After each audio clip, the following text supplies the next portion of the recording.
Nation. The hobby is the people. Weekly news and interviews. It's your number one source. Sports Card Nation. The hobby is the people. Sports Card Nation.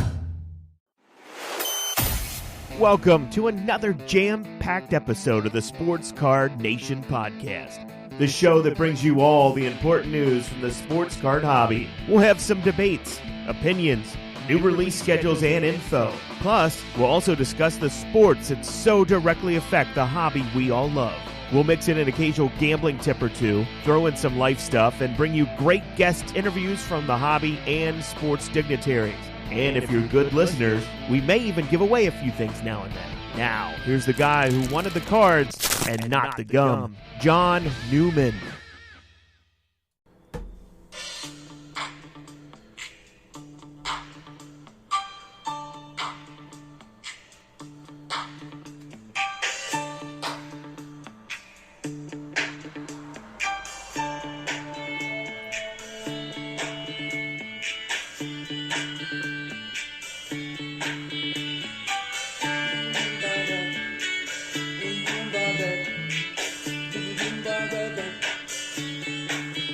All right, it's time for another episode of the Sports Card Nation podcast, number 58. If you're scoring at home, hope 2020 has been very good to you so far. So far, we can't complain. Every year, I'm a goal type of guy. I don't like to overdo it, but I like to pick 3 or 4 things I want to work on in the coming year, whether that be in my personal life, now with the podcast, job and career. And so for the podcast ones, I picked 3 or 4 goals that I want to try to accomplish. And remember, you don't want, to me, I don't like to list too many. It just is, unless you're really on point, it's going to be hard to hit every goal if you just list too many. And then maybe you set yourself up for disappointment. So for the show-wise, I kind of listed 3 or 4. I've actually posted it on our Twitter account. One of the things I'm going to try to do show-wise is I don't even want to say show-wise, it's kind of just an online thing, is try to spend about 30 to 40% less time on social media. That's Facebook, Twitter, Instagram, and those sort of things. Quite frankly, sometimes I just get on those and I'm on there too long and away from other things, and I don't want to do that. Obviously I got to be on those with the show and other things, but I think I can still produce what I do and post and just do a little bit less kind of just surfing and Twitter scrolling and just kind of do what I got to do, look at a few posts, and then just get offline, so to speak, and back into the real world, if you will. I think, that's a rabbit hole. I think probably some of you are listening to me talk about this right now and probably saying, yeah, I know exactly what John's talking about. You lose track of time and you say, I'll just go on Twitter real quick or Instagram real quick, and an hour and a half later you're getting off of it, and I'm guilty as myself, and that's what I need to try to cut down, and so that's one of my goals, is to produce and content and post tweets, and I'm not going to post, but just try to do it by spending 30 or 40% less time in the process, and that may mean less scrolling or less reading other tweets. But I think it needs to be done so I can attend to some other things and family and that sort of thing. So that's one of my goals. Another thing with the shows, we do a ton of giveaways, and I don't want to not do them, and so we're going to do them, but we're going to just be smarter with the shipping, and maybe do some more cash giveaways where we just, mail somebody a check or PayPal a winner their winning. So I think we're going to probably do more money giveaways than we did last year, and maybe less cards. But I still want to do cards and memorabilia and give that stuff away. And obviously, with Iron Sports. They've been gracious enough to give away some free submissions with PSA. So we're still going to do giveaways. Don't, if you read that social media post about, cutting down on shipping costs or whatnot, we're still going to be doing plenty of giveaway. We just got to be a little more strategic about it and smarter about it. One of the other things I wrote down too is maybe a little more travel pertaining to the podcast. Maybe going, to the East Coast National here in New York, which are not super far. I recently hung out with Eric Norton of Beckett Media in Toronto, but maybe do some more of that, getting out there and in support of the show. And the last thing I wrote down is just where the show has come from November 10th to here in January 2020. It's light years, and just keep that momentum. Keep doing what we're doing. It's obviously worked to the success of the program. Not to be conceited, but it's been a successful launch and run, and just keep that going. There's 20-something podcasts, so you gotta you gotta keep it fresh. You gotta keep it moving, and that's what we're going to strive to do. So we'll see how that goes, and it's always good to write a few 3-4 goals that you want to do, not even just with a podcast, but in your personal life, a business, whatever, fitness wise or what have you. So it's good to have points to try to reach. Our guest today on the show, his name is Brian Flinn. He's a freelance writer. Recently did a huge article. Speaking of all the podcasters and all the shows, he did a huge article with some of the bigger shows in the sports card podcast genre. Interviewed us, myself included, and many others. And that feature was the cover story on the January 3rd Sports Collectors Digest. It's a publication a younger me in the hobby read. I think I even advertised a little bit in it back in the day, and it's funny to be one of the logos on the cover, and in that story, it's a really cool moment for me. So I'm going to turn the tables on Brian. I'm going to have him on the show today and ask him some questions. He's around my age, and so we have a lot of similarities. He also got his start working in a card store, so we share that common thread as well. So and he's really a really good guy. It's one of, again, I know I use that term a lot, but it's warranted here. A good guy in the hobby, doing good work with his writings, and someone who loves the hobby and is trying to promote it and shine a positive light on it. And happy he came on, and we're going to talk about a gamut of things from our younger days with shows and to current times, and I think you'll find that interesting. So happy to have him on board the show today.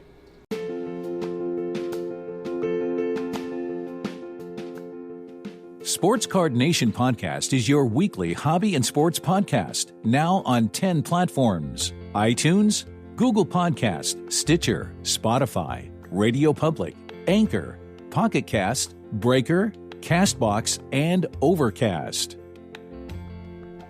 Listen to in over 26 countries globally, Sports Card Nation Podcast is one of the most interactive podcasts around, providing great content, giveaways, and some of the hobby's best interview guests without time constraints. Thousands can't be wrong.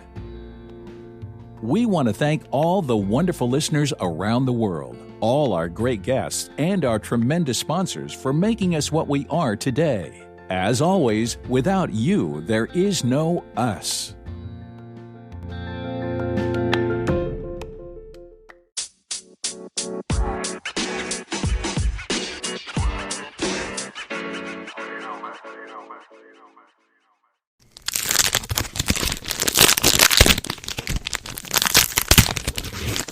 It's time for What's Cracking.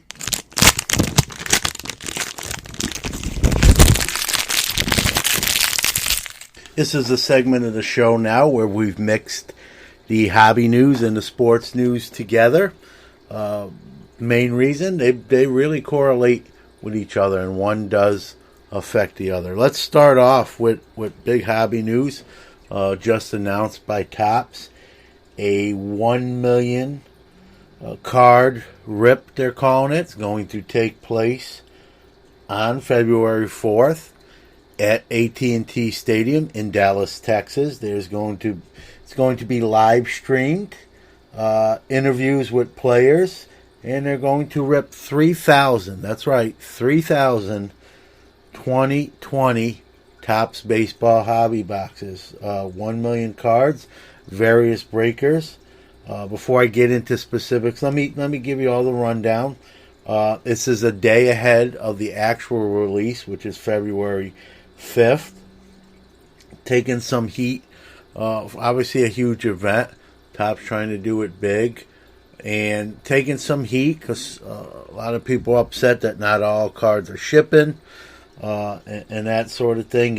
I don't know if it's invite only, but I know it's live streamed, and it's a lot of cards, and it makes you think, if 1 million, here's my take on it.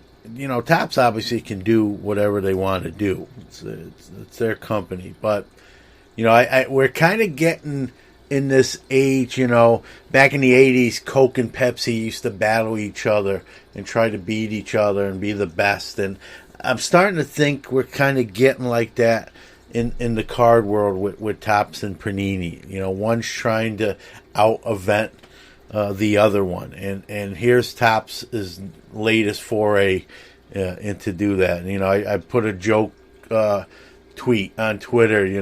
Panini's going to do a 2 million card rip in outer space, and all the base cards are just going to float away, and they're going to bring back to Earth all the parallels and inserts and autos and mem cards. But, obviously a joke, but that's where we seem like to be going.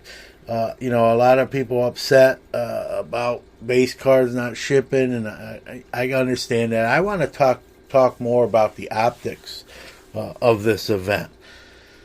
That's a lot of cards at one day, at one sitting, before the next day's the release day. And, one of the big bugaboos about the current card market, everyone knows what it is. It's oversaturation. Are we headed for, a crash of the overproduction of the 90s? And everyone that's old enough remembers that. And this doesn't help that perception. And it's to the point that just that many cards that day, there's just going to be a ton of 2020 flagship produced. I don't even think, folks, there's a debate that there's an overproduction anymore. It's just how much water can this boat hold, and that's really the question. It's not. We really got to stop asking if there's overproduction. Now, I guess overproduction can be, defined different ways. Overproduction in the 90s meant stuff didn't sell and sat on shelves and collected dust and that sort of thing. I think overproduction in today's day and age, because of breakers, and they do a great job. It's not their fault. I'm not blaming them. But because of the breaking industry, nothing collects dust anymore. But that doesn't mean it's still overproduced. And I think Topps 2020, early on, before it even comes out, guys, is showing to the levels of overproduction of these cards. And that's what, I don't want to say scares me. I'm not scared, but that's what concerns me is, how does this all, when the smoke really clears, how does this all wind up? And I told you, one of my goals, when I wrote down my goals card-wise for 2020, I am going to open a lot less wax this year. It's not can I, it's going to be I will not open that much wax this year. Now, listen, I'm going to buy cards. I'm going to open some wax. I'm not giving it up cold turkey. But my goal is to drop my wax consumption from 80% from 2019 to 2020.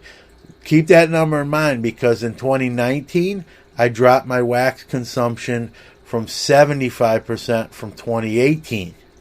So I'm going to be opening very, very little wax. I've only wrote down a few products where I'm going to buy a box or two of each. And what I'm going to do is refocus some of what I do. I'm going to buy singles. If I believe in a player, or, I like the prospect, which I've always done that. That's not a new strategy for me, but I'm going to continue to do that. Just buy cards of, first Bowmans of a rookie that I think is going to be, or a prospect that I think is going to be, a future superstar potentially. Now that's risky. Nothing's guaranteed. I'm going to do that. I'm going to only open a few boxes and more hobby rather than retail. I'm really trying to give it up on the retail side. The other thing I'm going to pivot to is buying more vintage wax, and not wax. Well, a little bit, but vintage players. And what I'm starting to do is starting to buy some vintage wax, stuff that's so much has been open. And I'm not talking junk wax either. I'm talking like some of the years. 85 Donruss, for those that don't know, is my favorite product. Pretty much of that era, and so I'm going to buy some 85 Donruss wax. And I bought some. I haven't got it just yet. Some 89 Upper Deck wax, with the Griffey rookies. I know it's not, a shortage of them, but just certain key years for me. 84 Tops, 84 Donruss with the Madden Lees and that sort of thing. Just certain key years. So when I say vintage wax, I'm not talking 50s and 60s stuff that's like, in like Mile High auctions and heritage auctions. I'm talking, maybe late 70s if I'm lucky. Definitely key sets of the 80s and that sort of thing. So that's where I'm going to go more, and then also back into vintage a little bit. Stuff it's what's already been produced is produced, and not into this oversaturated realm of the modern card market. And I want to, full disclosure, folks, I love the modern card market. I'm not trying to throw dirt on it, but I've been in this industry for almost 40 years now. I've seen some things. I've learned some things. I don't know everything. I'm not saying that. But I'm noticing stuff, and I think I'm not the only one. Other people are too, and the oversaturation. At some point, there's a saying. At some point, the music stops. Whether you're an athlete, your career's over. If you're in the workforce, you're going to retire hopefully someday. And in the hobby, the music is going to stop at some point. Is it going to be like the crash of the 90s? No, I don't believe that. I've said that on the show before. I don't think it'd be even anywhere remotely close to that. But something is going to happen, or it has to.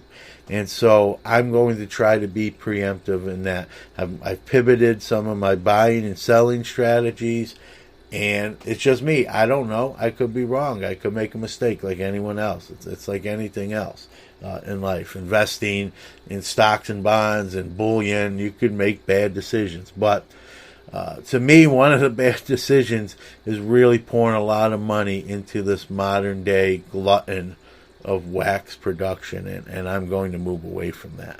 So it's to me, it's not. I know Topps wants the wow factor, but while it may have some wow factor, I also think there's some optics here that aren't so good. You're starting to see a lot of these other publications, magazines, online reporting agencies starting to mention.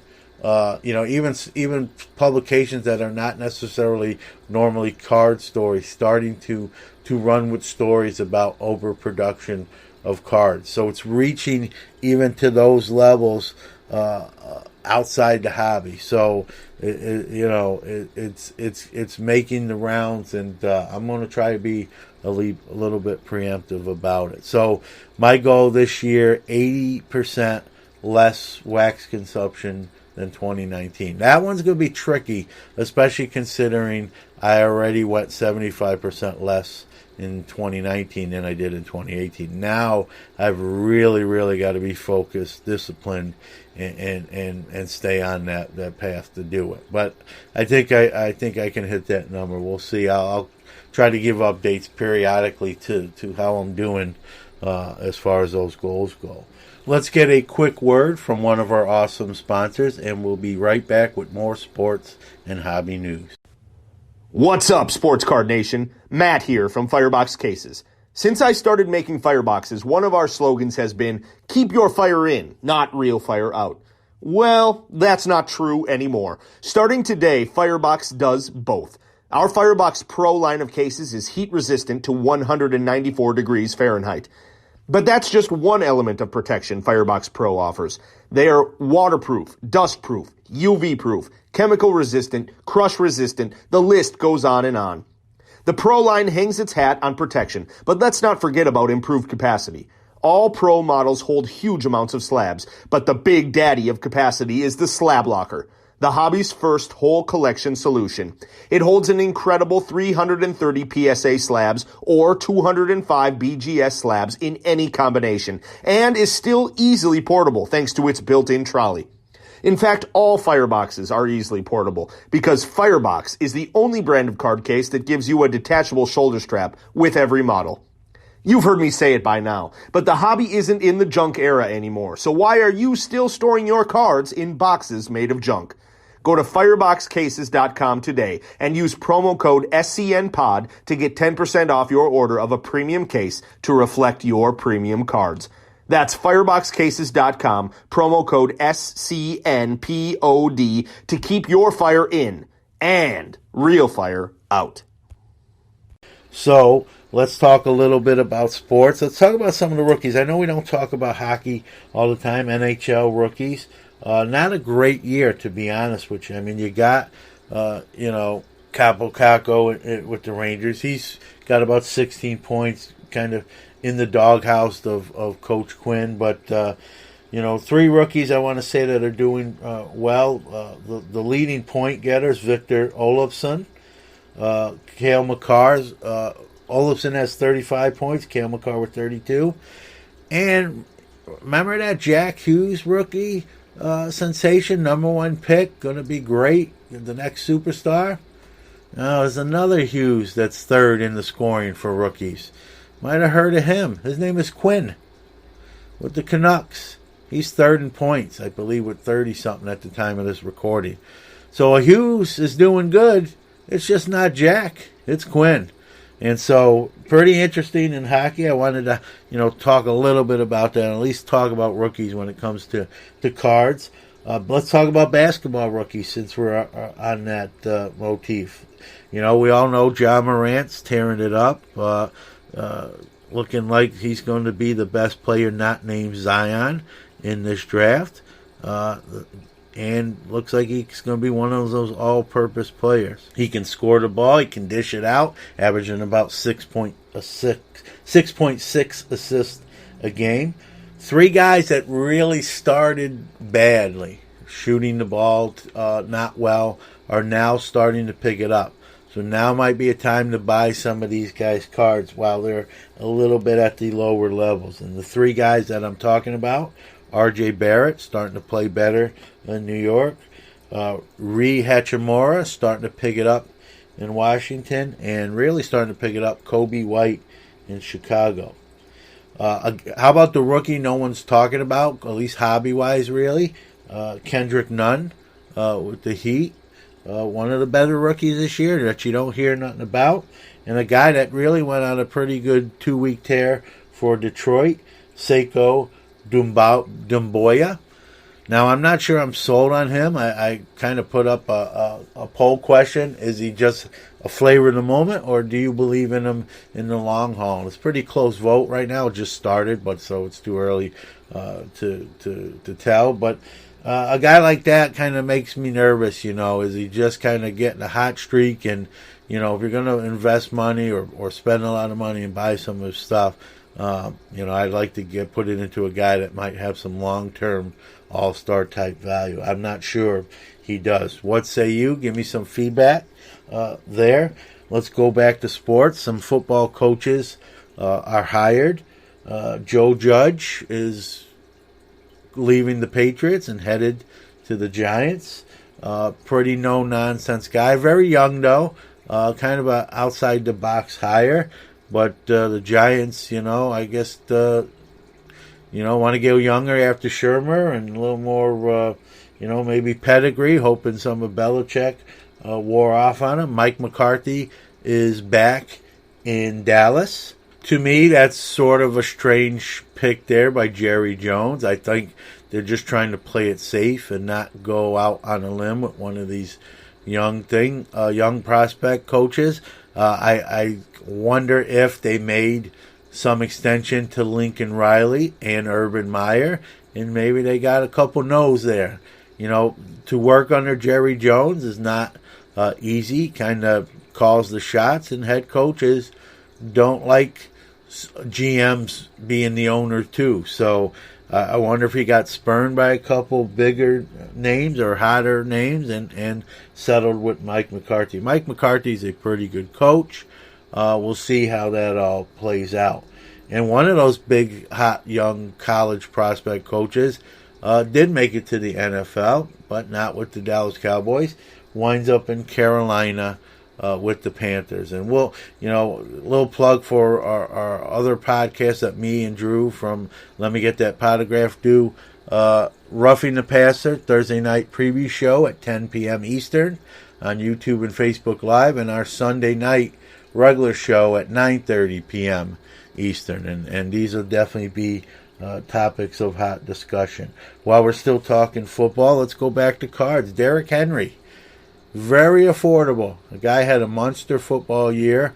Looks like he's going to be live up to the potential that he was drafted at after kind of couple, I don't want to say mediocre, but not so great years. He tore it up. And then he dismantled the Patriots pretty much by himself last week. Even with stacked fronts, the Patriots went with 8 and 9 men in the box, and he still ripped off runs for 8, 9, 10 yards carrying defenders. So it looks like Derrick Henry, barring injury, may be the best back in football now.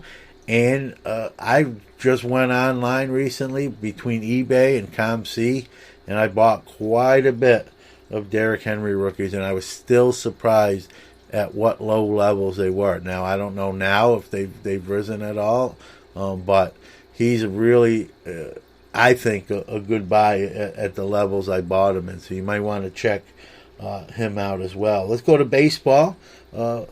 Red Sox are reportedly in trouble or accused of using their replay room to steal signs, and I've got a feeling we're going to hear a few more other teams come out being accused of using technology to steal signs. I think baseball's got to punish any of these infractions and try to ensure that nothing in the future happens.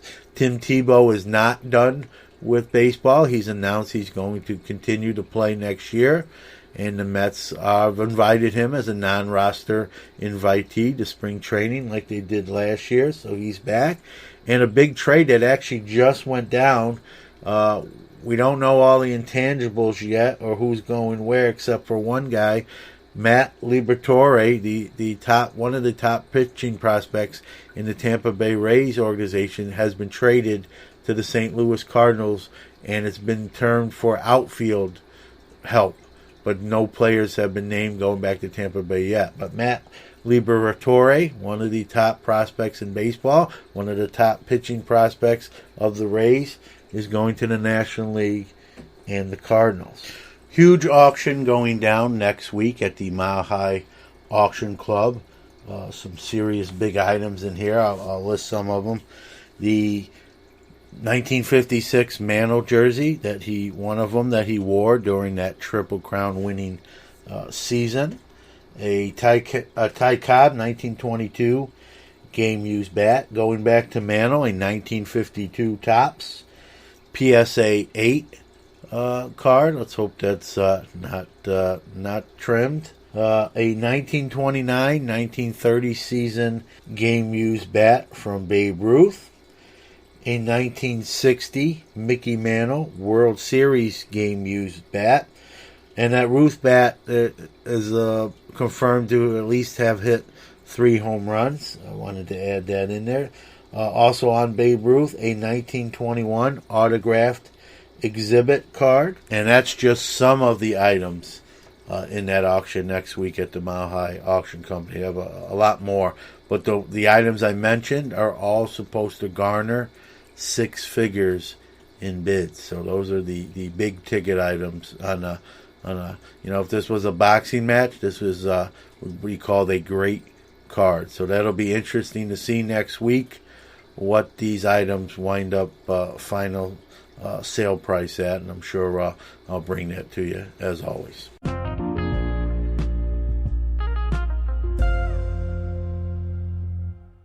All right, joining me now on the Sports Card Nation Monster Energy guest line is someone I'm turning the tables on. This gentleman interviewed me in Chicago at the National some months back, and now I get to return the favor, as they say. His name is Brian Flinn.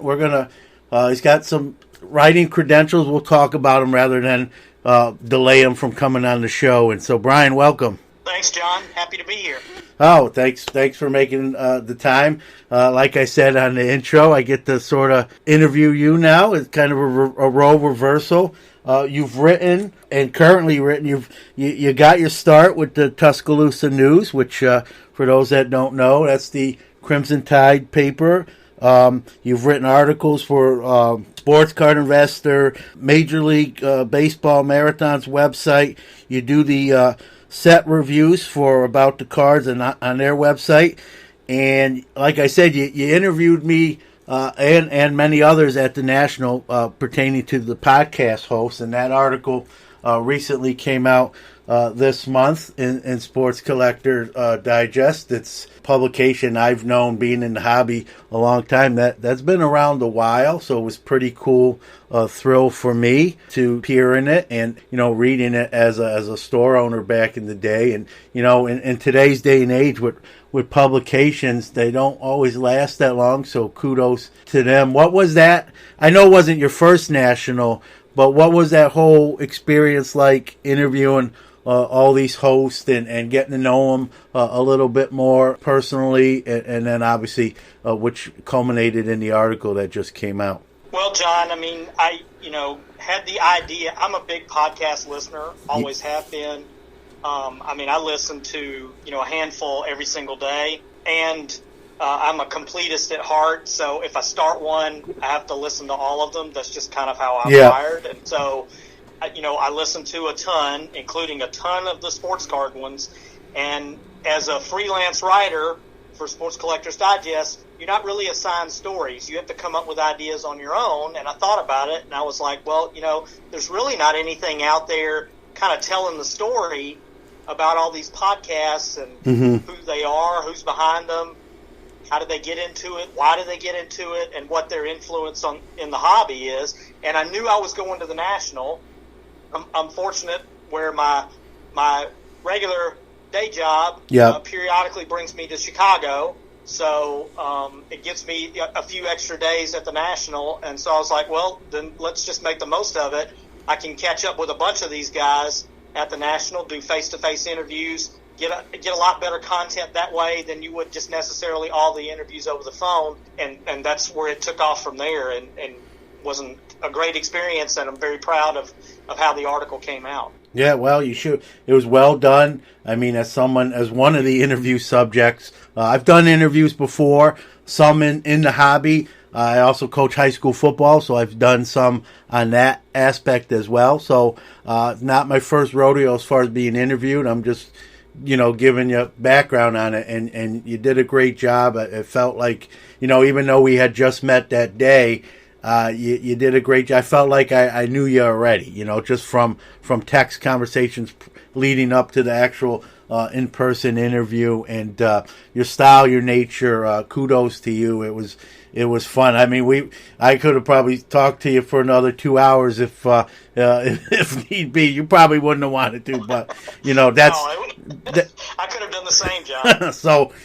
And that's a nice thing. Not every interviewer can get that said about them. So that's a feather in your cap, if you will. And speaking of the podcast, I mean, it's a great story that you feature that you came up with. There's I counted them up the other day. There's I believe now, I mean, probably more tomorrow, but right now I think there's 27 like current sports card related podcasts. That's amazing. Yeah, and I might have missed a couple. My apologies to them. Not intentional. I didn't name them also, but.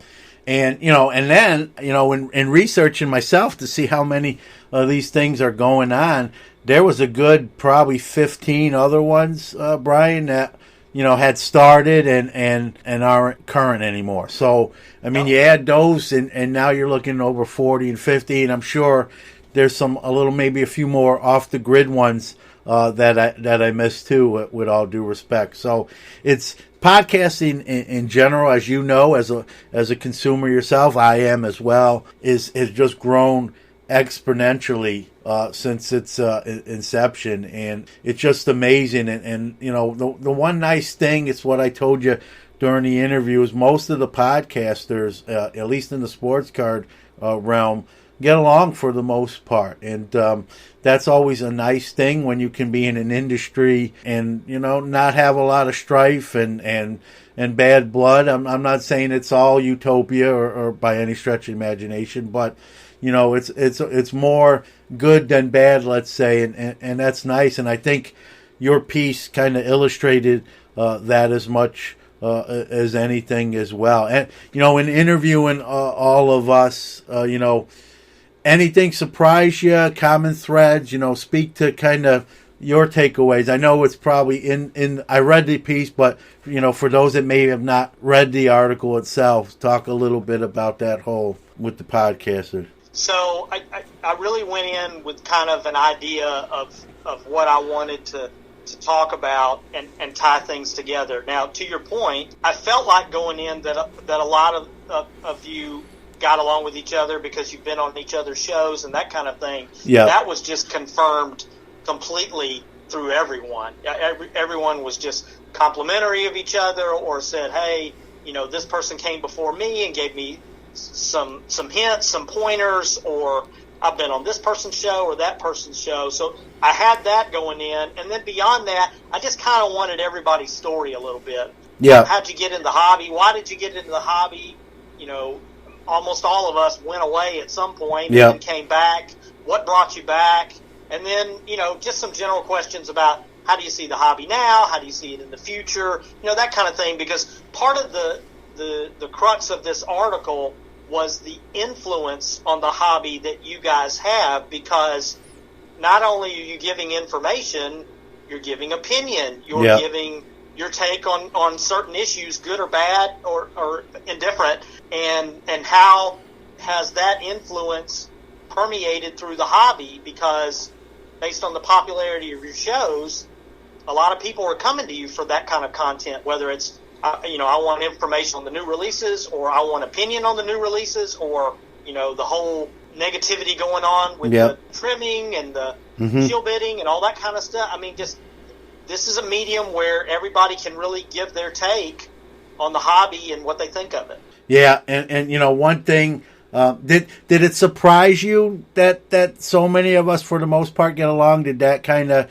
I know you kind of knew that going in, but even when you kind of first realized that and then confirmed by talking to everyone, did that sort of surprise you? Maybe a little bit, just from the standpoint of, look, all of us are collectors, and we're sports collectors. So in some form or fashion, we're all competitive, because that's what drew us to sports in the first place.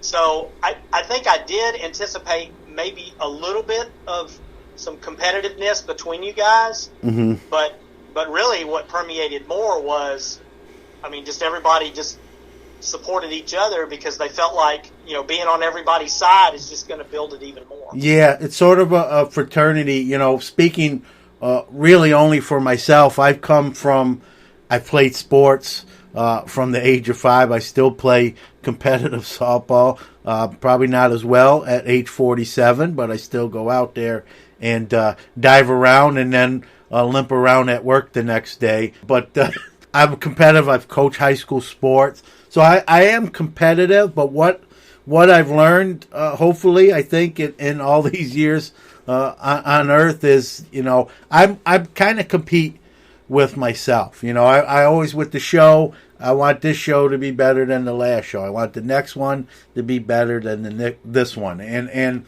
I think that's where my competitive drive comes from. Because you can ultimately, at the end of the day, Brian, you can only control your actions. And you can't make someone listen to your show and not someone else's. Nor would I really want to do that anyway. I've said on this show many times, there's 4 or 5 shows at this point that I listen to on a regular basis. And then there's a few others, maybe not everyone I catch, but I will pop in and catch an episode. So, I think some of that too, I think we all know that, so we're not trying to really beat each other up. And I just more or less, with the competition-wise, I more or less make it internal, competing with myself, just get better each and every time out, hopefully. And, that's my take on it. And I think, regardless of whether someone was an athlete or not an athlete or a coach or not a coach,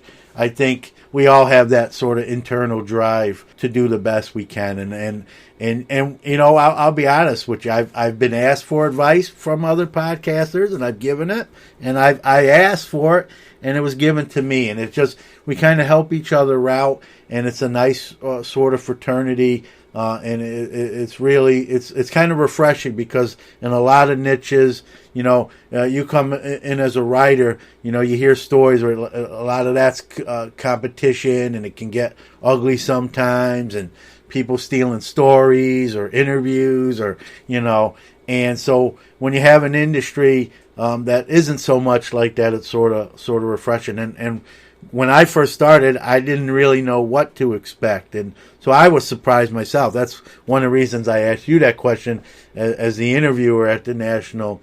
Did that surprise you? Because frankly, it surprised me a little bit. I didn't think I'd be kind of as warmly welcomed as I actually was, and so it's nice. Yeah, and the other thing I'll tell you, John, that I took away personally was my admiration for everyone, from the standpoint that everyone had a similar story in a little bit of a way similar to mine. Yeah. Getting back into writing, where we all just went in and we just took it on. Nothing was handed to us. Nobody recruited us. You had to make the decision consciously on your own to say, I'm going to get into this, and I'm going to put everything into it and do the best that I can with it, because it's something I want to do. It's about something, collecting, that I enjoy, and I've always enjoyed. And so, I want to put my stamp on that, and now, look what's happened. Yeah, it is crazy, and you touched on, we do have some negative things in the hobby. It doesn't really matter what era you were a collector or a dealer in. There's always sort of that seedier side. Probably, unfortunately, always going to be the case. This last couple years has kind of increased, which, like you said, some of the grading scandals and trimming and shill bidding, and we could go on and on. One thing I try to do with my show, and you made a great point in when you were saying is, a lot of people listen and take what you say, and even though it's an opinion, even though it's my opinion and I can get as radical with it as I want or as commonsensical as I want with it, I always take that responsibility kind of, critical. I'm very careful with it, because I know someone out there is listening, and it might impact something they decide to do or how they feel a certain way. So, with some of those negative stuff, I always, talk about them. I make a point to that. I think if you don't, it's sort of a little bit of a disservice. But one of the stances I try to do, Brian, is I don't want to just keep repeating the same story every week. If there's a new wrinkle or a new detail comes out, that's one thing. We're going to step away for a quick break, but we'll be right back with more Brian Flinn. Let me tell you about Iron Sports Cards and Collectibles. They're your number one source for all your PSA grading submission needs. They're constantly submitting, so they are always at the ready when you're ready. They offer various turnaround levels at the lowest prices around. Cards are insured to and from PSA at no additional cost to you. And they even provide the card savers your precious cards need to be put in before being sent to PSA. They take care of that for you. And because of their elite status at PSA, they have some of the best turnaround times around. They even have group chats for each submission, so you know exactly where your status is on your cards. They have open dialogue and open communication. What are you waiting for? Contact Rob on Facebook on Iron Sports Card Group. That's Iron Sports Card Group on Facebook. Or get a hold of Rob on Twitter at Iron Sports Cards. All one word, at Iron Sports Cards. They'll take care of you. You know, I always believe in two sides of the story. Someone's allegedly have done something. May look bad, and it may probably, maybe they really did do it.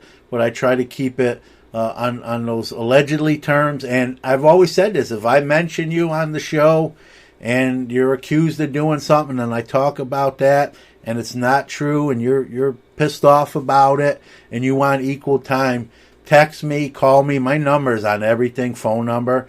I'm not hiding or anything from anyone. And text me, call me and say, hey, I heard what you said on episode blah, blah, blah, and it's baloney, and I want to be able to come on your show and refute that or talk about it. I believe that. It's not lip service when I say it, whether it's verbally or print, on social media. If I've talked about anyone that's accused of doing something, I'd want that myself. If someone said John did this or John did that and it's not true, you better darn well believe I'd want to come on that show and have no problem face the music because it's not true. Whatever, you know what I mean? I should be able to explain everything or illustrate my side of the story. And I really believe that. I don't know if every show maybe feels that way or does that, and that's their business too. But that's one thing is I always feel like there's two sides to a story. Come on, the other thing, and I've said this on the show, and you probably heard me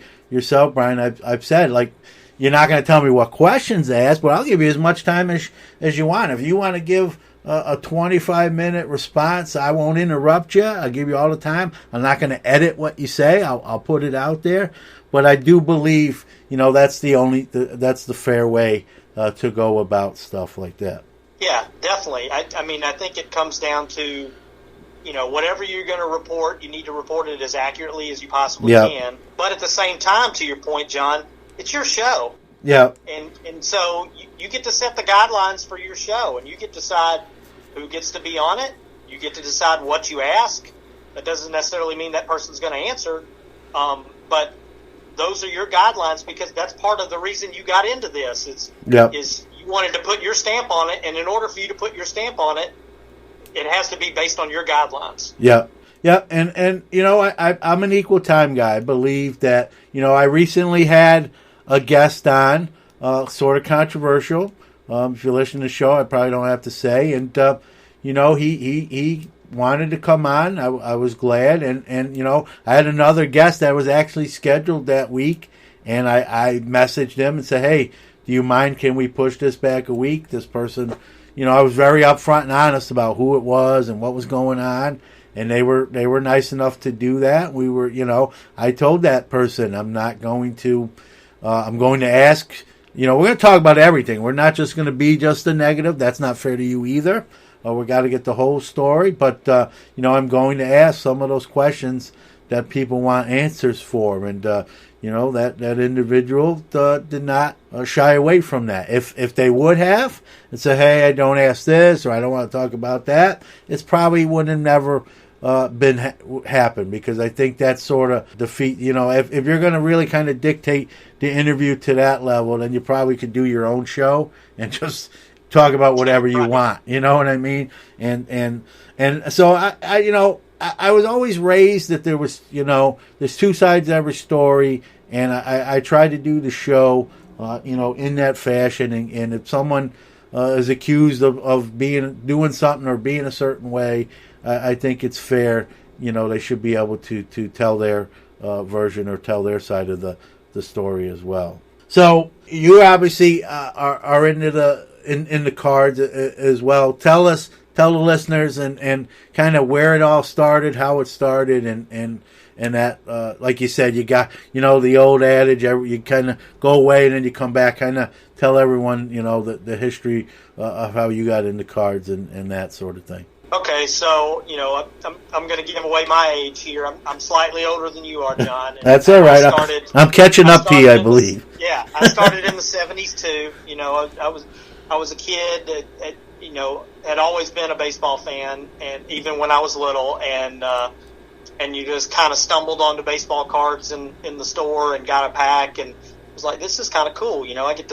I get to see these players that I've been watching on TV. So when I was younger and growing up in the South, really the only team that you could latch onto were the Atlanta Braves. Yeah. And even though they were terrible, that was just kind of your team. Yeah. But late 70s, for whatever reason, the team that I actually latched onto and has been my team since is the Oakland A's. And so I've stuck with the A's, through thick and thin. Ricky Henderson and Dennis Eckersley are my two favorite players all time. Yeah. But I will tell you this, John. So here's a quick funny story. When I was about 9-10 years old, I was just getting into cards and starting to accumulate a little bit, and I had not yet latched onto the A's just yet. So I was just kind of just stumbling through, and I had a kid across the way from us that had moved in, and he collected cards, and so we would trade with each other and that kind of thing, and right around that time is when I latched onto the A's,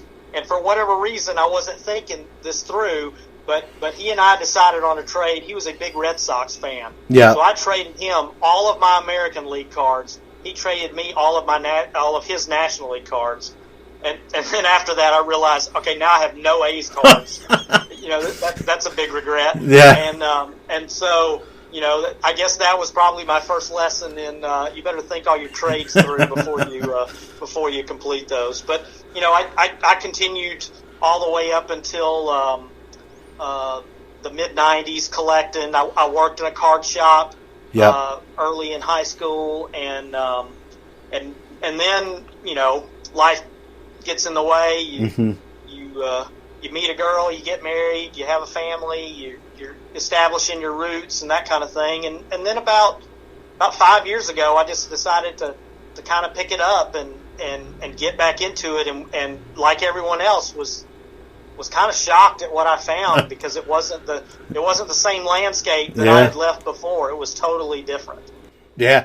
Oh yeah, I've said you go away even nowadays for a year or two, and it's the landscape is completely changed. And I got to ask you, I know you went away. It's the same here. You start a family. Did you have any of your original stuff, or did you have to kind of start fresh again? No, I actually kept my original stuff. I mean, my wife and I moved multiple times early on in our marriage, and I kept everything with me, thankfully. I don't have the sob story of things getting thrown away or something like that, thankfully. But I'm proud of. Yeah, that's cool. Yeah, a lot of times that story goes the other way, and I went to college, and my parents cleaned out the garage or my room, and that stuff's gone, and I knew I had this, and I knew I had 10 of those, and that's right. Their history. So it's nice that you were able to keep some of that original collection, which sometimes is not the case. And it was neat hearing you talk about working in the card store, which is really sort of, other than being a kid and collecting, that's kind of where I got my business acumen in the hobby, is working at a card store, eventually working at shows with that store owner, then branching off doing shows myself, and then at age 20 opening my first card store and having that for 4 years, and there was a 5 or 6 year period as well with me where I kept everything I had. It was in the closet or in the garage, but I really wasn't active. And then my son, who's now about to be 20, actually, he got old enough where he was playing sports and becoming a huge fan, and I broke those cards kind of back out. And away we went again. And it's always nice, it's nice when you have a hobby that you can, if you have to, not that you want to all the time, but if you have to, you can kind of put aside and then still come back to it and get right back into it. There's, some hobbies, it's not, you don't always have that luxury, but, with collectibles, you can still do that. And it's nice. And, you like those stories. Rather than when you hear people get out and then never come back, and it's and I always get a kick. I always ask almost everyone I've had on the show, how this all come about, and it's that common thread. It's amazing whether that's a CEO of a card company, a writer in your case, me just a regular person, the common thread, they're so similar no matter what walk of life you're from, and that's the common bond that we all have, and it's really cool. That's the great part about it. Everybody has a story. Yeah. Just some kind of story, whether you were a kid or somebody gave you cards, or maybe you lived in a certain part of the country and you latched onto a team or a player or something like that. Everybody has that unique origin story, but to your point, they're all kind of intertwined. Yep. And like I said, doesn't matter, like you said, doesn't matter what part of the country you're from, what tax bracket you're in, what you do for life's work. Many of the stories have that common thread right down the middle, and sometimes you don't realize that till you really listen and hear and like, hey, I got a lot in common with a lot of people in the hobby, and that's a cool thing to look at and think about, and it's nice, Going to step away for a quick break, but we'll be back with Brian Flinn. Tired of that standard annoying team bag? You know the ones I'm talking about. They get wrinkly, baggy, scratched up, and cloudy where you barely can see your prize cards anymore. I was too, until I found the answer. And that answer was crystal clear. That answer, Superior Fit Sleeves. These sleeves are crystal clear, smooth as silk, and have been what collectors have been longing for all this time. The solution comes in all sizes, from thick magnetics, top loader size, graded cards, and many, many more. I use them, I swear by them. Find yours today at www.superiorfitsleeves.com or go to eBay and search eBay seller Richie707. That's RICHY 707. You can thank me later. So, let's go, back to the podcast piece you done for Sports Collectors Digest. It was the cover story, which was real cool. Obviously, yep. Now I'm looking at it where I'm sitting in the studio. I have the magazine on the wall. The artwork, is that? Do you have anything to do with that, or is that something the publication takes care of itself? The magazine came up with that. I sent them all the logos. Yep. But they came up with the artwork for the cover themselves. Yeah, I thought it turned out great. Yeah, no, it did. I was wondering if you had it. I thought I wanted to give you proper credit in case you drew it or designed it and stuff. So I want to make sure I didn't give you just due, as they say. So, but it did come out. That goes to those guys. Yeah. And, you did a great job with the piece. I think it was probably kudos to you, because probably even before some of these new shows, myself included, there was still a good handful of shows. And, it's funny no one really did that big of a piece before you did. And, you did a great job with it, and I was enjoying reading everyone else's stuff. My stuff I already know, it's me, but to see everyone else and see how the similar stories and whatnot. So I don't want to scoop you, or I don't want to you to give away any of the secret? Do you have things in the works that you could talk about, or at this point, you're like me. Sometimes you fly by the seat of your pants. Well, no, I mean, I'm actually kind of the next couple of pieces I'm thinking about are really the resurgence of the card show. Yeah. Because I know when we were growing up, there was a card show every weekend. You couldn't go anywhere without finding one. They were everywhere. Yep. And then they kind of went away. Yep. And now they're starting to come back. So that's one of the things that I'm looking at. And then the other thing is really how the local card shop in this market today has had to adapt to survive. Yep. Whether it's selling on eBay or selling on ComC. Yep.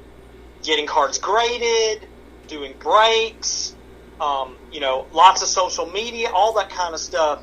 The traditional card shop that you and I worked in and grew up with doesn't exist anymore. Nope. It's not like that anymore. So now it seems like the LCS has got to get extremely creative to gain that customer that's going to come in regularly into the shop. Yep. No, you hit it right on the head, Brian. I had a store from 1992 to 1996.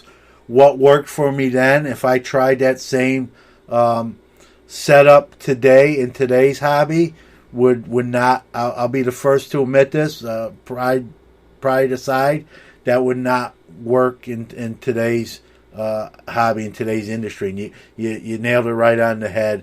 Is you have to be innovative. You have to think outside the box. Just putting an open sign and putting some cards in showcases and some wax boxes on the shelf, sure, that's a start, but it's got to be more than that today. That worked back in the 90s, and I did fairly well back then, but that business model in today's hobby on its own is not enough. And like you said, you got to be.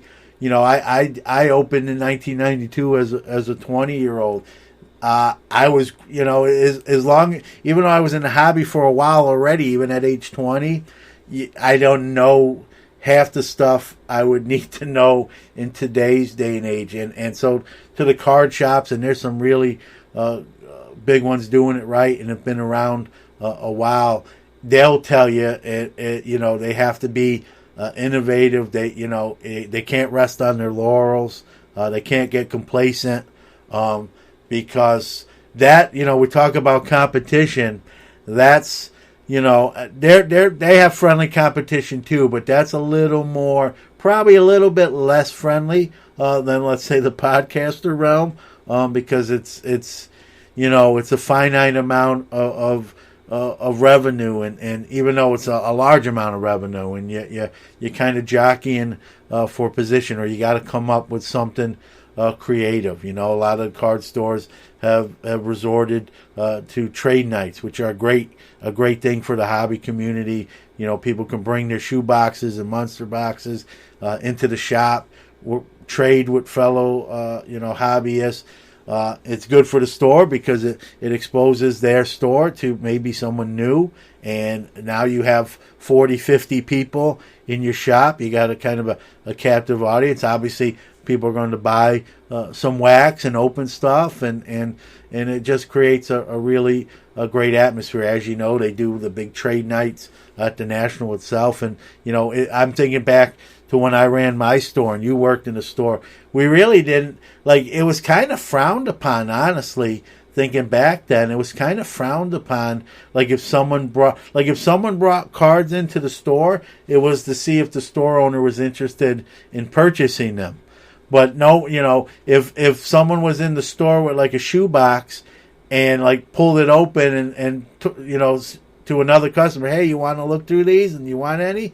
Most store owners would be like, hey, don't do that in here, Yet now we've evolved with the trade nights. It's an accepted practice, and actually one that helps the store. And so it's amazing how one facet at one point was kind of taboo. Don't do that. And now it's hey, we need to do that. We need to embrace that. This is a great idea, and it's just amazing, I mean, it's 20 years, which is a long time, but in some realms, it's really not. I even talk about, breaking, Brian, when I was younger and opening wax packs and buying packs, and I didn't want to anyone to open my packs. I'd have friends, I'd have 10 packs. Like, can I open a couple?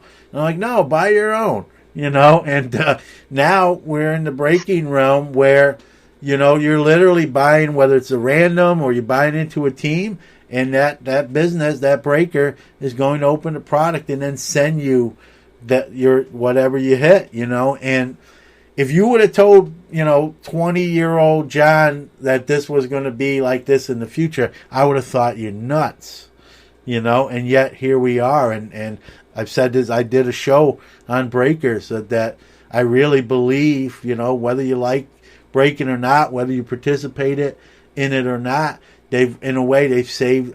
Maybe saved is too dramatic of a word, but they really helped the hobby out because the wax is just getting consumed. There's no, I remember back in the 90s, you could always tell which product was better than the others because the not so hot products, had dust on them or a little more dust on them. And now in the breaking industry, it's really everything sells out. It's just what price level. Maybe they have to lower it a little bit, but it eventually sells out. So there's nothing that's necessarily collecting dust and that sort of thing. It's just crazy in a matter of 20 years how things have changed so dramatically. Yeah, and I think you said it right. That back when we worked in a card shop, there was no adaptability at all. Yeah. The owner set the business, and they were stringent on everything. You couldn't come in and negotiate prices or anything like that because, back then they would say, look, the 84 Donruss Mattingly is $100 because that's what the Beckett price tag says. I'm not selling it for less than that, that type thing. Now you walk in, everything's negotiable. Everything. Because the marketplace is so open that if you're not going to sell to me, I can go online and find 10 other shops that will sell to me. Or I can go on eBay and search and find the same card I'm looking for 25 different times, and I can find the right deal for me. So it's a different world. It's amazing. And I'm sure you saw this as well, being at the National. One of the things that's stuck out to me, Brian, walking the floor at the National, when I had the store for those 4 years, that was really before cell phones were really just in the infancy stages. They were those big brick things. I remember having one. It was like $2 a minute to use. I remember I had one just more for emergencies and don't call this number unless it's really, really important. And talking real quick like the micro machine guy, so I didn't run up minutes. And now cell phones are just an extension of us. They're a computer in our pockets. Let's be honest. And the thing I picked up, and I want to get kind of your take on it after I mention it, was walking the floor at the National and seeing business go down, and you see the person on the dealer with their phone out checking the price. You see the person interested in the card with their phone out looking up comps, and I'm not going to lie about it. It kind of, I don't want to say it bothered me. I know it didn't, I know that's how business gets done, but it just, maybe being sort of an old school guy, a little bit of the old man on the porch, it was just sort of odd. It didn't surprise me. I know how, I expected that, but kind of seeing it on that level with that many people and that many tables, it really just hit home to me that's where we are with how sales go in the hobby, and everyone's checking everything. It's almost like a wall. You see like the floor at Wall Street, and everyone's checking the ticker and running around, and it had that sort of aspect to it. And again, being in the hobby this long, I remember walking around and it just one of the things I took note of and said, wow, it's kind of funny, But that proves how adaptable dealers have to be today. Yep. Because somebody could walk up and say, "Oh, you got that Reggie Jackson 1969 Topps rookie priced at $300, let's say, I can buy the same card, Yep. even a better grade than the one that you have for less than that. Here it is on eBay right now. Yep. So what are you going to do about it? I mean, you're right. That's how business gets done today, and it's just totally different. And, and you know what? As a consumer, that gives you a lot of flexibility as a consumer, but at the same time, it also forces you to be adaptable as to how you're going to shop and how you're going to negotiate at a show or in a card shop or that kind of thing. Everybody's got to be willing to change. Yeah. Yeah, and going back, and I think I speak for you when you were working the storefront and with my store and working in one to start with.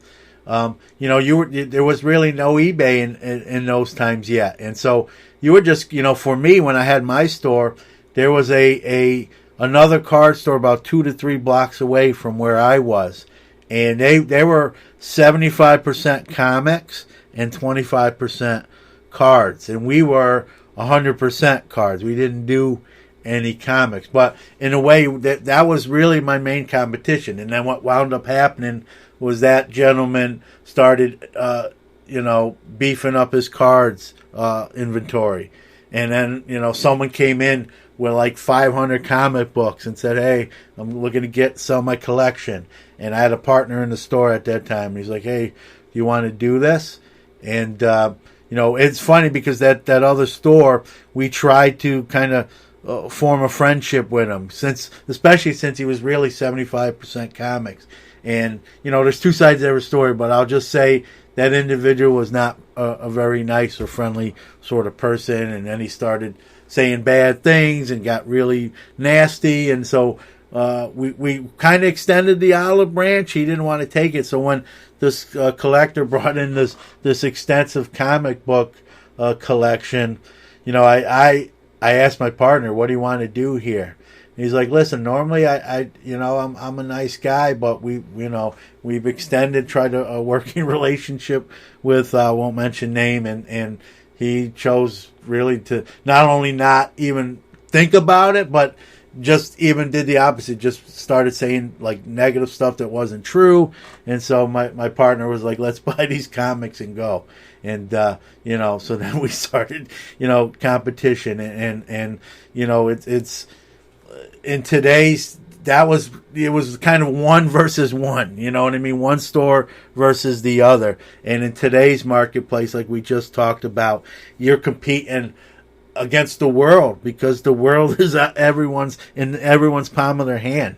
With international shipping, you can purchase something overseas and get it shipped if you're willing to pay the freight, and vice versa. Right. And so it's a world marketplace. It's not your neighbor. It's not just competing with the 3 stores in your neighborhood. And it's just amazing. There's good and bad to that. I did a show with eBay. I called it The Blessing and the Curse, and I believe that, and I won't go on a soapbox rant, but one of the reasons I wound up getting out in 96 was that it was just at 24, I was kind of locked into the store and missing out on some things as a younger guy, and then eBay came along, and it enabled me to still sell cards and not be kind of in 4 walls always, like at a certain time. And I started traveling the Northeast doing shows and that. And it was good,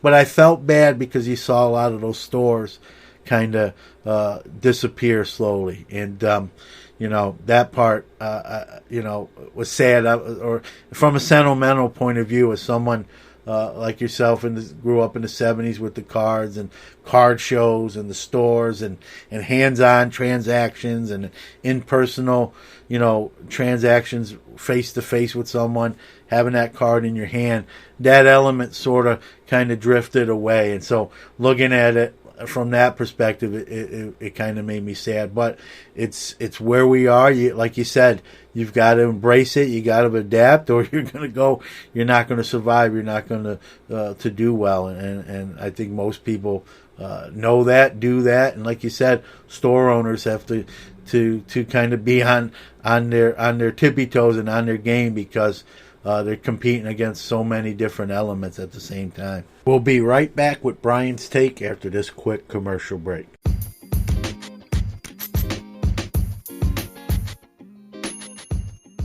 We love our listeners.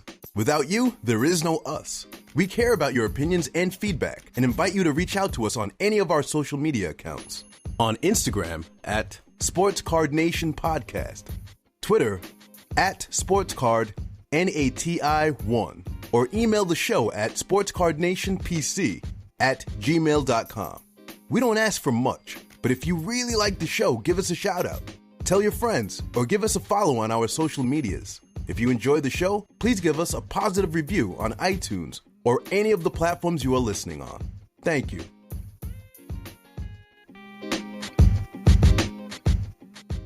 Yeah, and I mean, for me personally as a collector, I'm a set builder. Yeah. That's my forte, and I've enjoyed doing that ever since I was a kid. Probably, again, because I'm a completist, and that's just, how I operate. But so my challenge as a set builder is, this is a hit world that we're in now. Yep. That's what everybody's chasing, is the hits. So my biggest challenge is finding where all the commons and the base cards go, because a lot of them just disappear and they're not out in the market where you can get them, or people don't really want to deal with them, and so they overprice them to compensate for the fact that they don't want to deal with them. So, there's kind of a chase factor with that, if that's what you're really into in building sets, is finding some lots of commons that you need to complete the set, because they're just not out there in abundance like they should be. Yeah, that's a great point, and that what you said just made me something else I saw at the show. I don't know if you saw this as you walked the floor. Kind of disappointing when I saw it.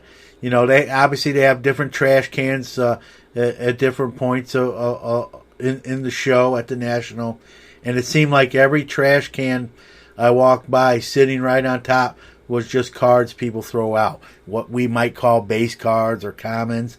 Like you said, they were pulling the hits or the inserts or whatever they wanted and just throwing them in the trash. And I saw that and I just thought, that's terrible. I mean, give it to a kid.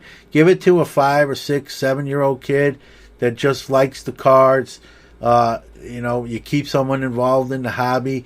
To just throw them in the trash really sort of, made my stomach kind of turn when I saw it. And it wasn't one it was as I walked the show, just almost every receptacle had some cards in there just tossed in, and I thought, man, it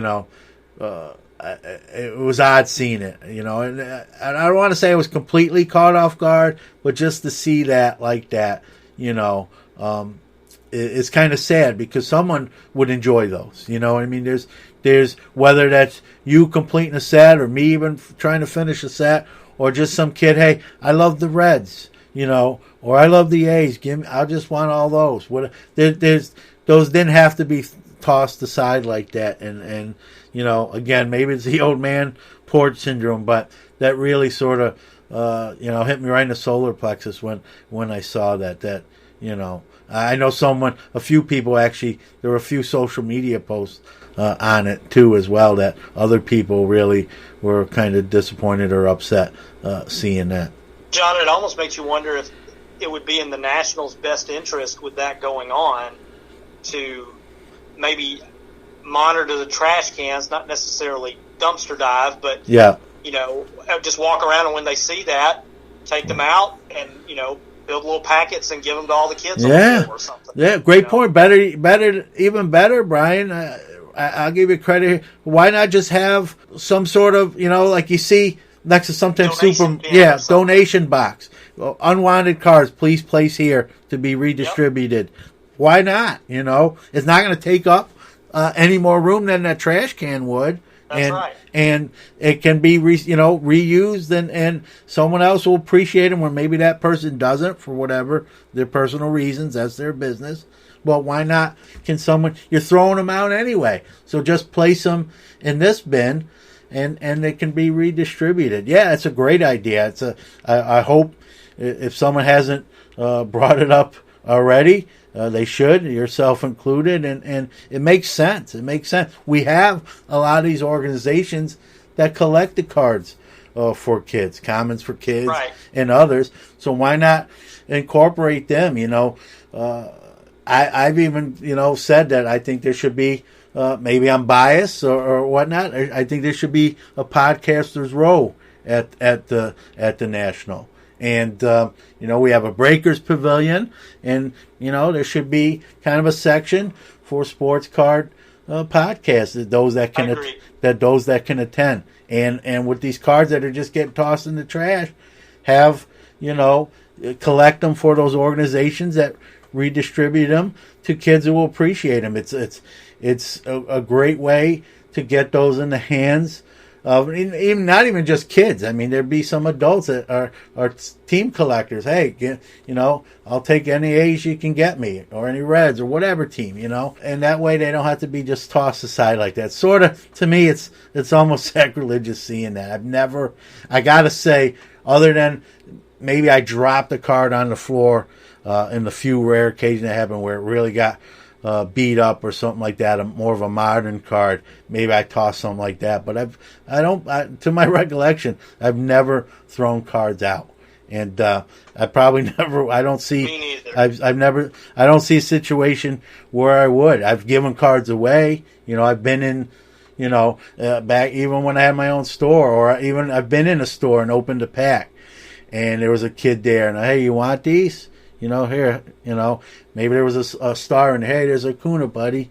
Here you go. You can have that. Enjoy, And so you pass that hobby on, but just to toss those cards like nothing into a trash bin is I don't know. It really, I don't want to say it shocked me, but like I said, it really made my stomach turn seeing that. And it was like every one that I went past, it was like a common theme, and like you said, it's a great idea. Why not just have 3, 4, 5 boxes that people can just place those cards in? Put them near the breaking pavilion, where those cards are probably going to get tossed aside the most by whoever gets them and whatnot. Yep. So it's not really rocket science, honestly.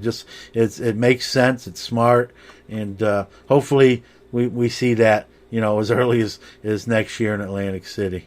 There you go, John. We're solving the hobbies problem. one step at a time.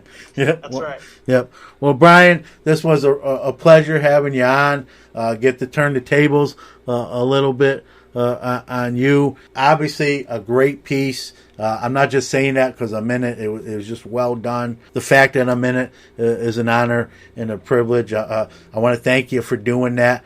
I think I speak for all the podcasters that appeared in that piece. It was just probably long overdue, very well done.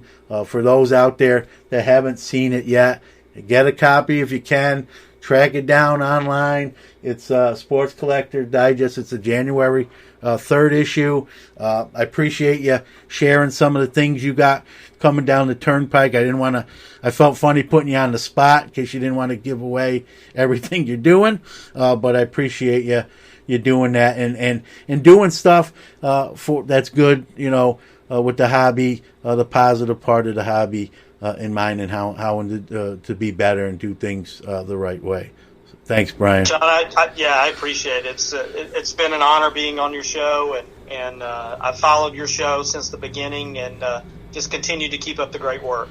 I'm trying, and I've said this, and I'll say it since you're on, but I've said this before. We're a guest-driven show. We're a heavy interview show. We've really, every week now, we do have a guest, and I've said the show, we're as good as our guests, and we've had some great ones, and now yourself included, and less of me and more of the guests is the better recipe. So, I probably talked a little bit too much during our interview, but maybe that's the interviewer and you coming out and get me to do that. But, that's what we strive to be, is a kind of an interview show, and I appreciate you, giving us some time. For sure. Thanks for the opportunity.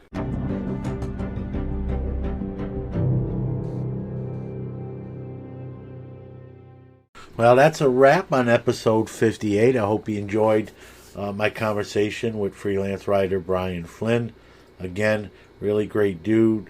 Brings a lot of hobby experience. Been in the hobby quite a while. Like we both say, the common theme. You do have a few 4 or 5 years where you kind of go away, but we always seem to come back.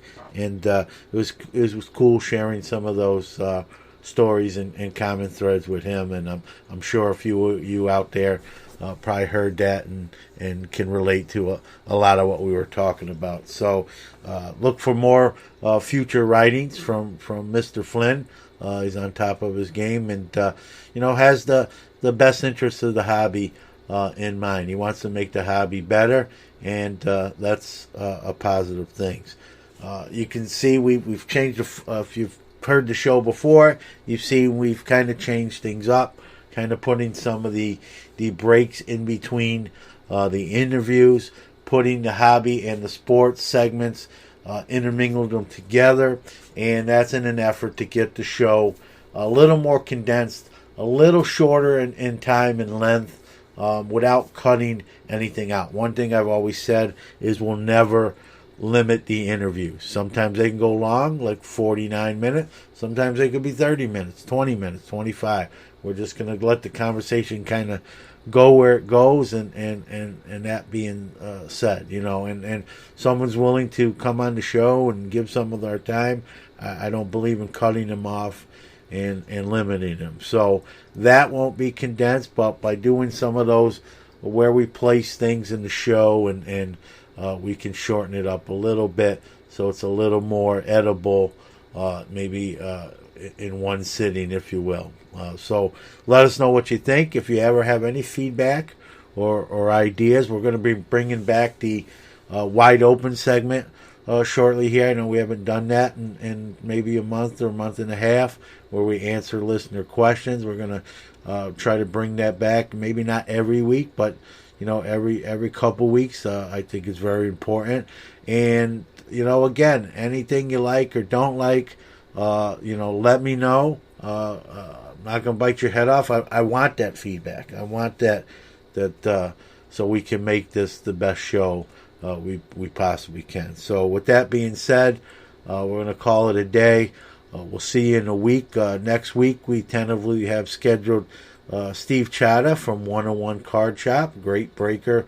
Really good dude. We try to have really good people for guests. And so Steve's been on a few, I think a couple months ago, and he's one of our sponsors as well. He's a Cleveland Browns fan, and we're going to talk a little bit about his Browns and what's going on there, and a little bit about breaking in the hobby as well. So we'll see you.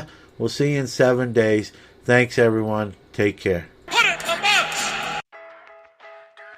You've been listening to the Sports Card Nation podcast. Join host John Newman next week as he gives you another jam-packed episode of all things related to the sports card hobby. And a little extra fun, too. Don't forget to check out the show on Instagram at Sports Card Nation Podcast.